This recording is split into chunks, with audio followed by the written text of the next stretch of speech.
Olá pessoal, bem-vindo ao canal da Eletricidade, que recentemente iniciou aí uma série de vídeos sobre geradores. Hoje é o segundo vídeo dessa série e a gente vai aproveitar esse vídeo para responder aqui a algumas perguntas que as pessoas deixaram em relação ao primeiro vídeo, que a gente falou aí sobre dimensionamento, né? Como calcular aí o consumo de combustível de geradores a diesel. Queria começar aqui respondendo a pergunta do Antônio Luiz Rangel, que diz o seguinte: olá professor, gosto do seu canal e esse é um tema que gosto muito, porém o que sempre me intrigou é o fato de como que o gerador entra em ação quando falta energia elétrica. Por favor, nos ensine. Obrigado aí, Antônio, pela pergunta. Provavelmente essa seja também a dúvida de várias outras pessoas. E já respondendo, queria dizer que os geradores, sejam a diesel, a gasolina ou a gás, eles funcionam de forma semelhante à de um no-break, a bateria. A diferença é que os no-break normalmente são online, ou seja, a energia da concessionária, a energia elétrica da concessionária, ela é utilizada apenas para carregar a bateria. Esses caras, eles formam uma tensão, uma senoide normalmente puras, né, os no-breaks mais sofisticados, e geram essa energia permanentemente a partir das baterias, né, e é um sinal artificial formado eletronicamente. Nesse contexto você não tem riplos ou surtos quando você tem a comutação, ou seja, quando você tem interrupção da falta de energia. Normalmente é muito rápido, você nem percebe. A energia dos no-breaks são também extremamente estabilizadas e confiáveis, e você tem ali uma série de proteções contra surtos na entrada do cara também. Já um gerador, um grupo gerador motor, ele consiste em um motor mecânico, um motor a diesel, a gasolina ou a gás, acoplado aí a um alternador, a um gerador. E esses caras, eles não entram imediatamente, né? Embora os mais sofisticados, eles tenham um cárter pré-aquecido, né? Tem uma resistência ali que aquece o óleo do cárter em torno de 90 graus para entrar já com carga, eles não entram imediatamente, porque quando eles percebem a falta de energia elétrica através de supervisores de tensão, eles acionam mecanicamente os motores. Esse cara, ele acelera de 0 a 1.800 RPM normalmente, né? Isso leva alguns segundos. Ele vai estabilizar a amplitude da tensão conforme a tensão nominal da planta, vai estabilizar a frequência e vai fazer a comutação através de contatores ou através de disjuntores motorizados. Normalmente, esse é o princípio básico de funcionamento. Então, assim que a energia elétrica ela volta, se restabelece, ele analisa esse sinal e, se tiver satisfatório, ela faz a transferência para a rede. Aí, nesse caso, você não tem um surto, você não tem interrupção. Ele é feito de forma muito rápida, né? Principalmente se o gerador ele for equipado aí com paralelismo, né? E também com em rampa, né? Espero aí ter respondido aí a pergunta do Antônio, que provavelmente aí é a dúvida de várias outras pessoas.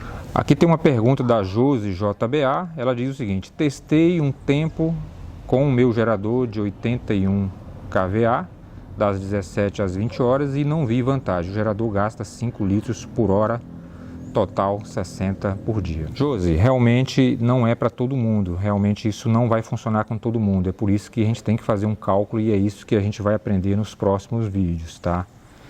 Né? Para valer a pena, você tem que colocar na ponta da caneta aí, ou da calculadora, a potência instalada, o custo de combustível local, o custo da tarifa a qual você está enquadrada. Normalmente isso vale a pena para consumidores do grupo A, que paga mais caro no horário de ponta. Existem plantas que precisam funcionar no horário de ponta com praticamente 100% da sua potência instalada em funcionamento, e aí é onde entra a necessidade do gerador. Então realmente não vale a pena ligar um gerador para ligar uma meia dúzia de lâmpadas no horário de ponta. Realmente não vale a pena. Então esse seu caso precisa ser analisado, tá? E é o que a gente vai fazer aí nos próximos vídeos. Pessoal, tem uma outra pergunta aqui muito legal também, é semelhante à pergunta do Antônio, é do Jardel. Ele diz aqui: professor, se possível explique como é feito aí a transferência em rampa de uma forma mais técnica, pois não existe nenhum vídeo na internet explicando de forma técnica e clara aí. Valeu, um abraço. Pessoal, como é que funciona essa transferência em rampa? Existe nesses geradores um controlador, né, que é um equipamento microcontrolado ou microprocessado, que vai fazer uma comparação da energia da concessionária com a energia gerada a partir do gerador, do alternador. Esse cara ele vai sincronizar a amplitude do sinal, a tensão do sinal, vamos dar um exemplo aqui, 220 trifásico, e vai comparar e sincronizar também a frequência. De um lado você tem concessionária em 221 volts, vamos dar esse exemplo, a 60,5 Hz. Do outro lado, o gerador tenta se aproximar desse sinal, a amplitude do sinal, da tensão e da frequência. Quando está sincronizado, ele desliga a contatora que vem da concessionária e mantém a contatora que vem do gerador.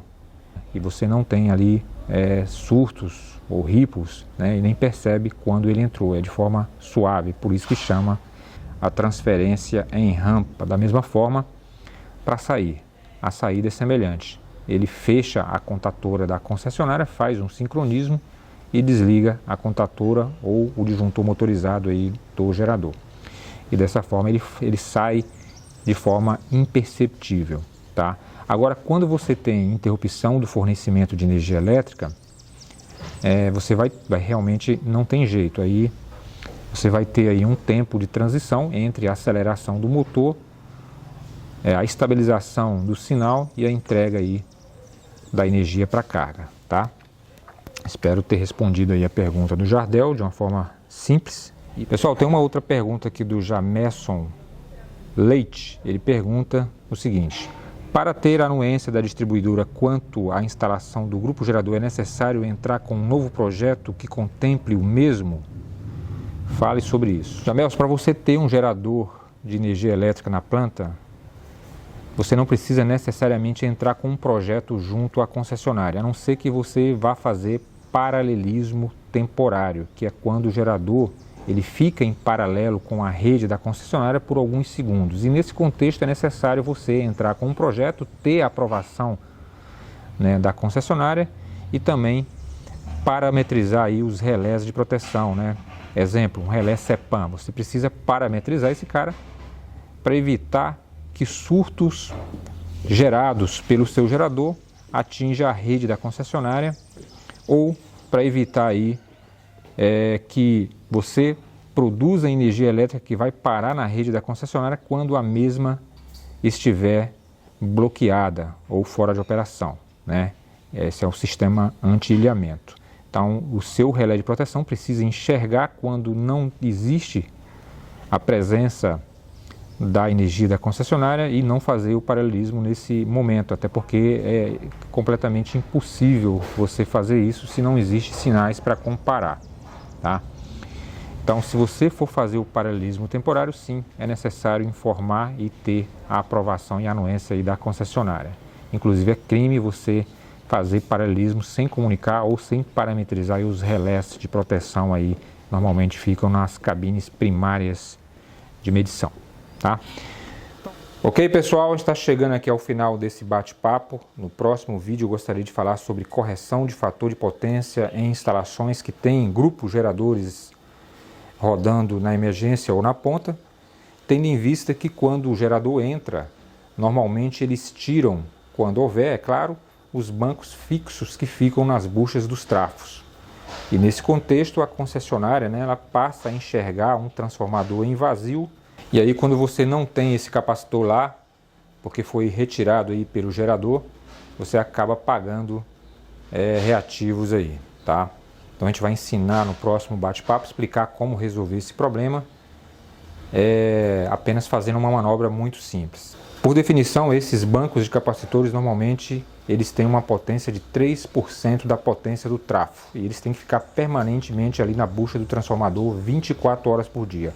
Então o gerador, quando entra na ponta ou na emergência, ele não pode tirar esse banco. Mas se por algum motivo ele está tirando o banco de capacitores, você vai acabar pagando ali reativos, porque o transformador ele vai ficar rodando em vazio, ou seja, ele não vai enxergar a carga. E a energia da concessionária vai enxergar uma carga indutiva, que é o próprio transformador rodando em vazio, e você acaba pagando ali por baixo fator de potência. Tá? Por outro lado, não é interessante também você ter capacitores em paralelo ou na saída de um alternador do gerador, porque esses caras vão interferir na excitação, né, de energia.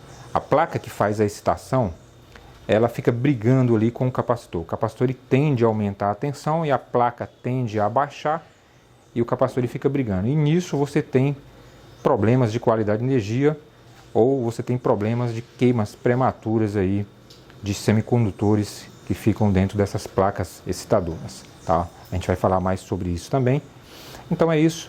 Espero que vocês tenham gostado do bate-papo de hoje. A gente vai ficando por aqui. Um abraço e até o nosso próximo encontro aqui no canal da Eletricidade. Tchau, pessoal.